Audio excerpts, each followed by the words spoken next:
I'm Sage Tokach for Eagle Communications, and I am joined today at the Great Plains Theater by Randall K. West, the new artistic director. So Randy, we'd like to welcome you to Abilene.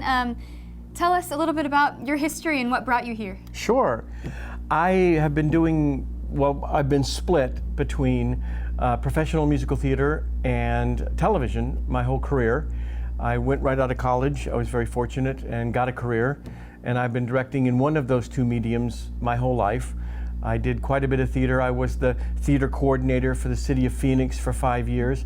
While I was there, I got to meet Stephen Sondheim, which was a big earth-shaking event for me. I worked together with Steve Sondheim and George Firth for 6 months on their musical Merrily We Roll Along, and then I directed the pre-Broadway workshop production of that with their participation in Phoenix. And then it was Sondheim that said I needed to get in a better market, not better, bigger market, and suggested San Francisco, which is how I ended up in San Francisco, with Sondheim calling theaters and saying you should hire him. So he kind of gave me a career there, and I did 9 years in San Francisco doing professional musical theater, and that's when I started directing television. So I had a career in mostly television commercials. I did some documentaries and some short films and 2 feature-length films over my career.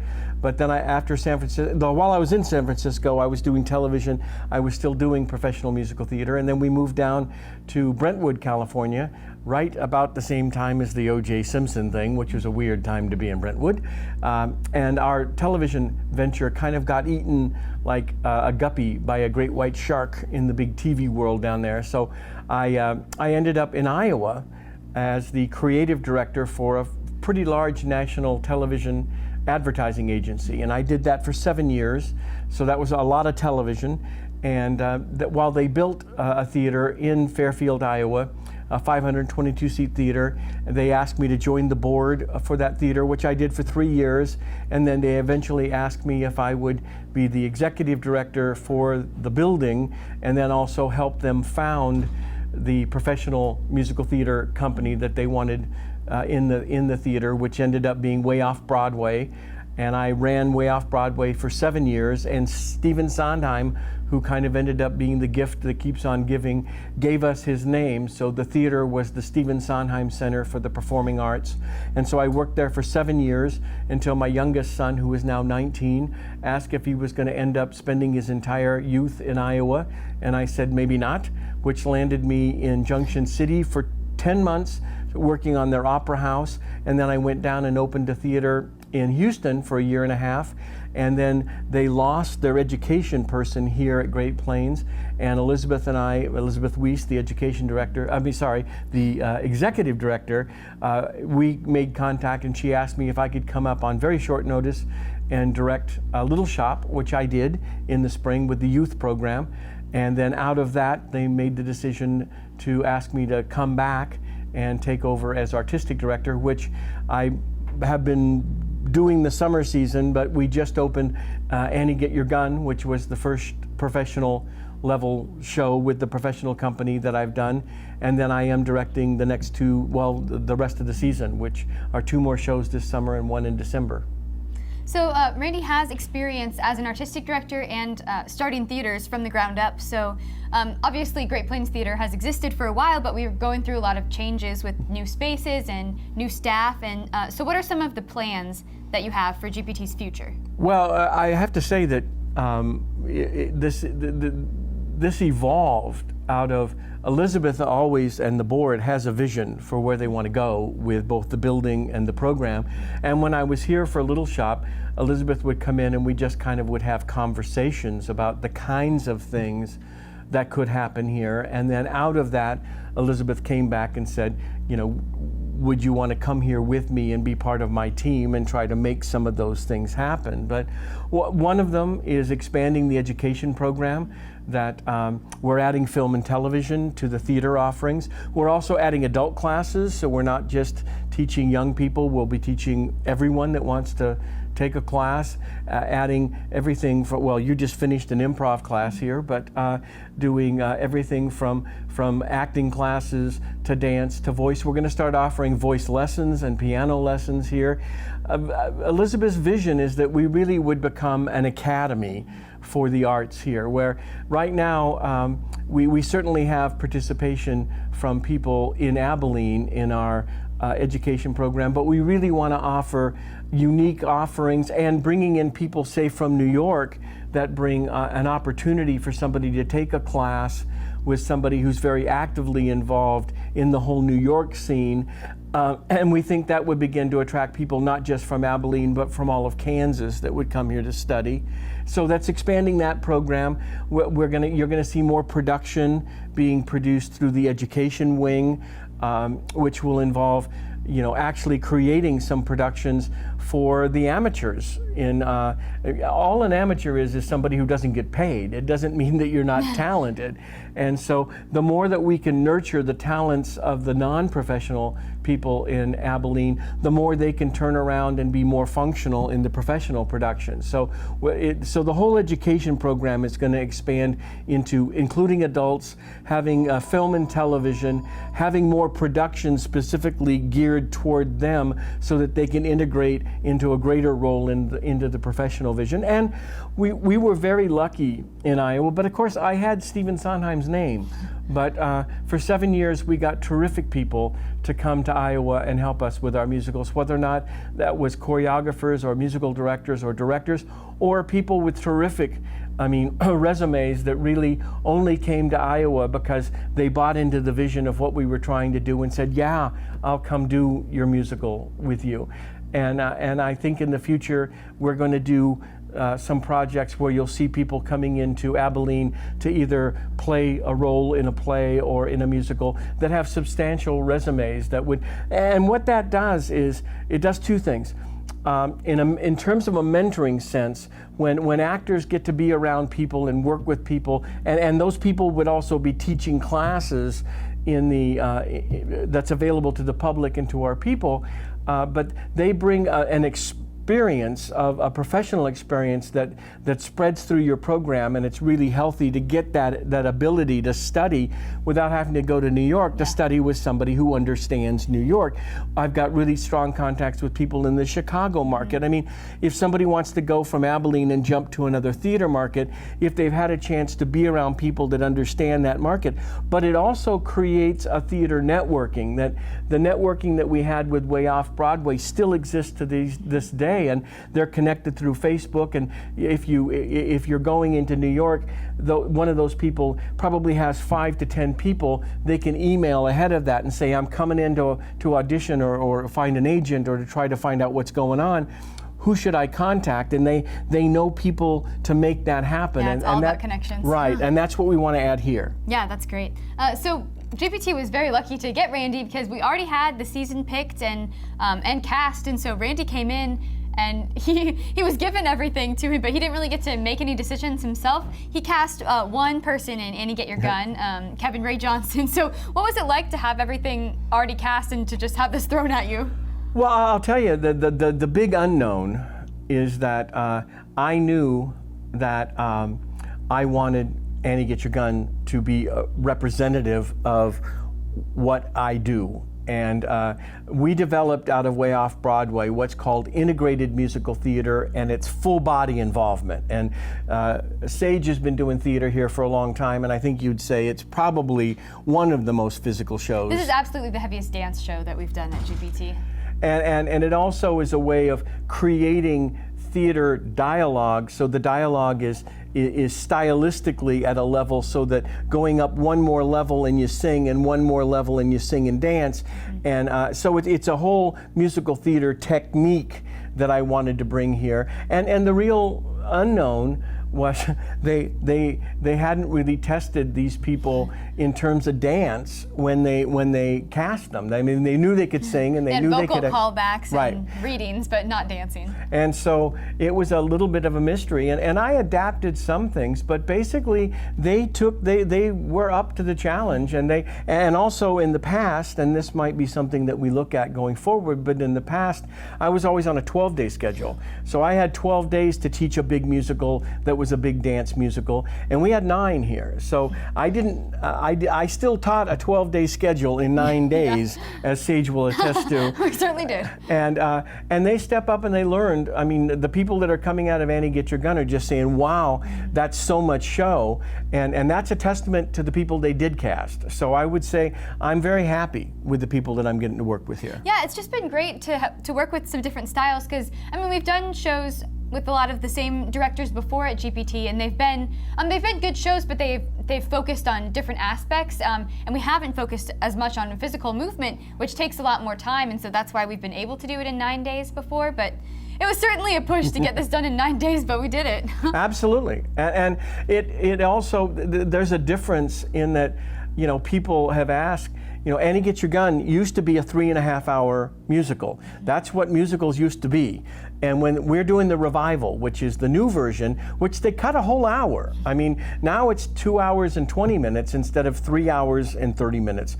But still, even at 2:20, I think you have to have an energized, driven musical, or people are used to taking their entertainment in 22 minutes, which is what a broadcast half an hour is on television, or literally if you're on the internet, it's a matter of minutes and you get an entertainment.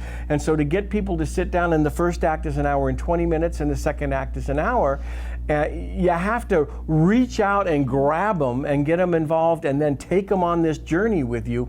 And I think it's more of a challenge now than it was even 10 years ago, to get people to want to still walk out at 2.5 hours later and say, wow, that went really fast, I had no idea. Yeah, I mean, movies now, if it's longer than 1.5 hours, people get bored. Right. Well, and you know, if it's longer than that, it better be something that has such blockbuster power that people will hang in there for that, because they won't, you know, at about 90 minutes they're ready to be done, and people don't want to have to get up and go to the bathroom in the middle of a movie, so they want the movie to be one bathroom trip. But we have intermissions. So no, we do. We have an intermission in the middle. We're good. Yeah, live shows are different than movies. Well, and you know, I have a 19-year-old son and a 24-year-old son that both grew up, obviously, surrounded by both television and theater, because that's what I did. But so I have at least a somewhat of a connection to younger people.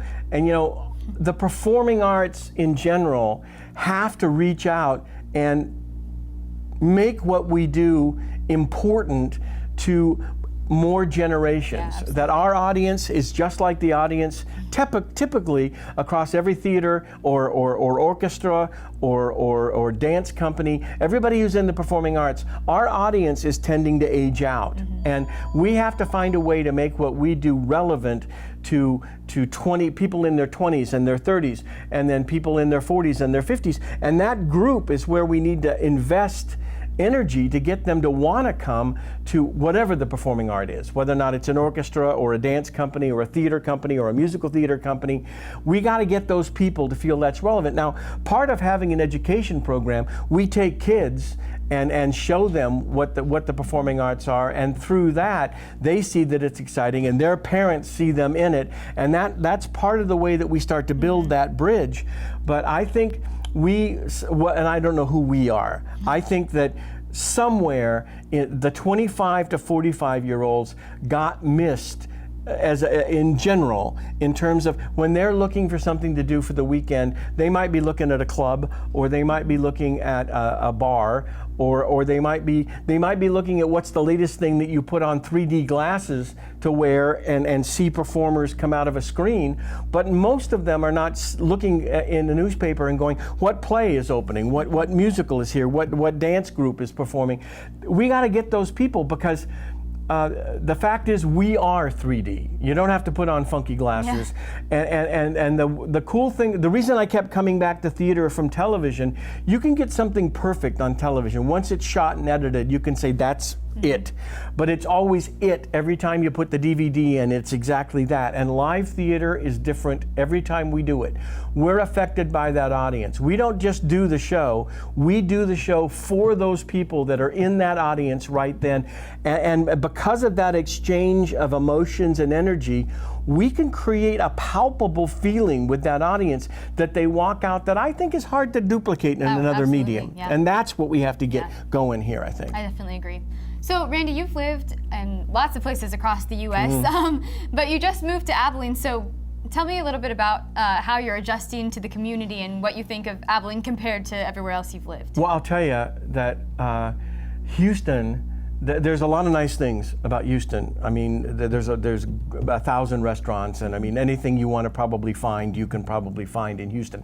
However, you have to take your life in your hands in the traffic in Houston to get there. And I was just saying, I've been here for about 3 months, but my wife and her mother, who's moved with us, literally just moved Monday. And she said, and my wife is coming also to work for Great Plains Theater. She's Margaret Claire. She's going to be the new education director here.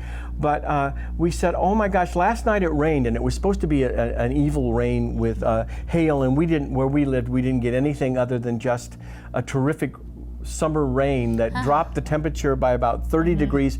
And we sat on the porch and just listened to Abilene. And you know, it was all so soul replenishing. I mean, to just sit there and listen to the rain and listen to the sounds of Abilene, which are nice sounds compared to Houston, and also to just say, you know, the de-stressing from the lack of traffic. And I'll tell you, everyone has been so welcoming and warm to us, and so seemingly to care about the arts. And I've had many intellectual conversations. I mean, people are smart, and they know what they care about, and many times you know, I was speaking to a guy who's a sheriff that I got to know here, and he was saying it's important that we have a theater here.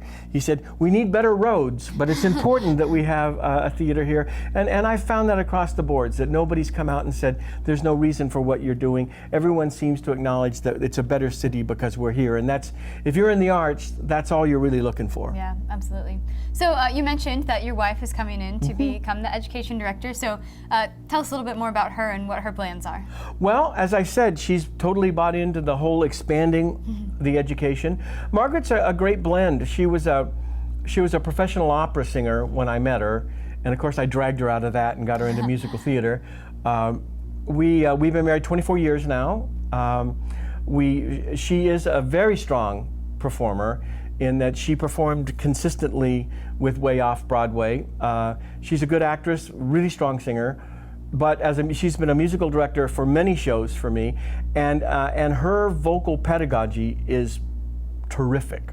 I mean, she's really somebody that has a gift for taking a voice that's a good, solid voice and taking their belt and getting their belt to add 3 more notes, or taking their blended sound and making it better. I mean, and never doing it in a way, I've never heard a voice damaged or even come close to that by Margaret. And you know, we're in a business where young people listen to Broadway cast recordings and they say, I have to sing like that.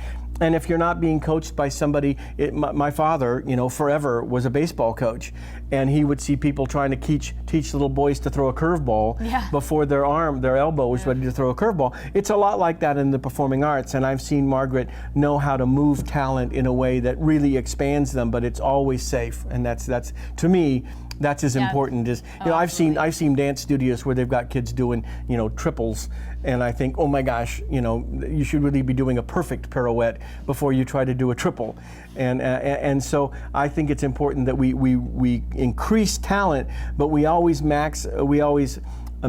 combine that with you have to understand anatomy and physiology to do what we do. And there are some people that just understand dance steps or singing, and they don't understand really what's in the body at that time. And I think that as we grow the education program, we'll grow it with a basis of understanding how to protect the talent that we're making better. And she's terrific at that. That's absolutely important. Yeah. Okay, so we're about out of time, but could you give me one more statement about why you think the Great Plains Theater is an important asset to Abilene? Absolutely. Well, you know, we hope that the vision where we're hoping to grow is not, to continue to be, everything that's wonderful about Great Plains Theater should continue here. And there's a lot that's wonderful about this place. But we want to grow from not only being Abilene's, even though we'll always be Abilene's professional theater, we should be an important regional theater to all of Kansas and to some extent to all of the United States. People should know that there's great work going on in Abilene at Great Plains Theater, both educationally and both as a performance site. And that kind of growth, people move to towns because it has a cultural base.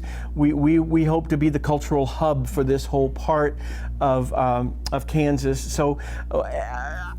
One of the most important things to me is that as we grow professionally into being a bigger, better, whatever that is, that we grow internally and grow deeper roots, continue to grow deep roots into Abilene, so that we benefit the community benefits us, and really everybody. It creates an environment where people are proud to say, I live in Abilene, and we have the history, the Western history, and we have all the Eisenhower wonderful things, and we have the Great Plains Theater, that we become on that list of what makes Abilene terrific. Yeah, absolutely. Well, thank you, Randy. My pleasure. Once again, I'm Sage Tokach with Eagle Communications. This is Randall K. West, and this is the Great Plains Theater.